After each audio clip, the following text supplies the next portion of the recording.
Hey, this is Jordan Chariton with the Young Turks. We're here in Lowell, Massachusetts for the Donald Trump rally that just ended a few minutes ago. It was a raucous event, if you've ever seen one.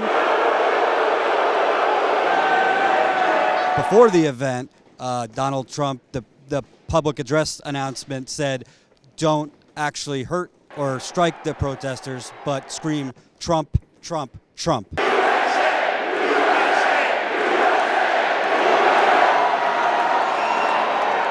One thing that stood out to me was when protesters were getting kicked out, you had one probably 50 to 60-year-old man screaming, they're communists, they're communists. They're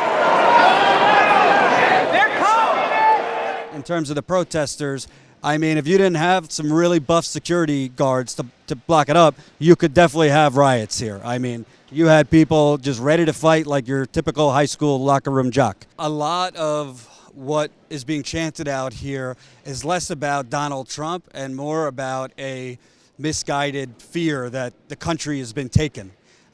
There's huge chance of USA, USA. If you really look in people's eyes, you'll see a majority of people are very angry. What they're angry about, most of them that we spoke to are angry towards minorities, towards immigrants. Get them out!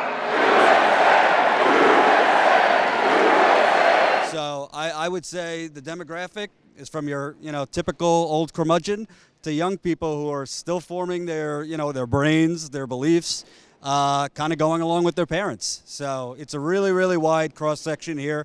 It's not all old white people. In my eyesight, I didn't see any African Americans, Latinos, saw some young women, older white men, but I would say if there were African Americans, they weren't in my eyesight. One thing that I did find troubling, right out of the beginning, you heard when he was talking about Iran, a supporter screamed, bomb Iran, bomb Iran. Trump said, I'm not allowed to say that, but good.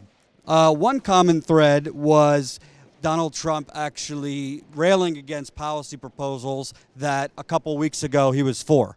Originally, he was for, on a humanitarian basis, letting in Syrian refugees. Today, he railed against it, which got some loud applause. Another interesting thing was when he said, I believe we have the smartest people here of any other campaign. You'll be the judge of that. You'll see some of the supporters we've spoken to. Donald Trump also said they don't even know what they're asking for when he was criticizing the protesters, basically asking his audience, I don't understand why they're protesting. I'm going to give them everything they want. An interesting thing, he says he doesn't understand why they're protesting. Many of the supporters I spoke to don't really know what Donald Trump is proposing. They just like his bravado. They think he's strong. They think he's tough.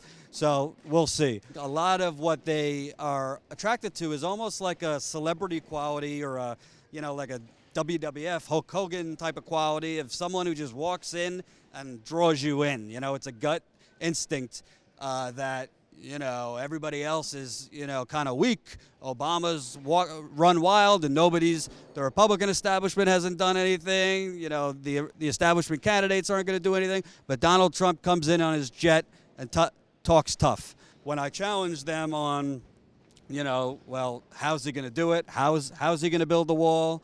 How is he going to bring jobs back?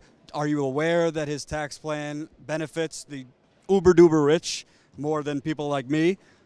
It's kind of like an empty stare. I can see if you're kind of a low information voter, somebody who, whose wages have been stagnant, you watch Fox News, whatever the case may be, you come in here and you have this Goliath come in. He's very impressive. He's got, beautiful suits, beautiful jet that flies in at some of these events, comes into this, very Rocky type music.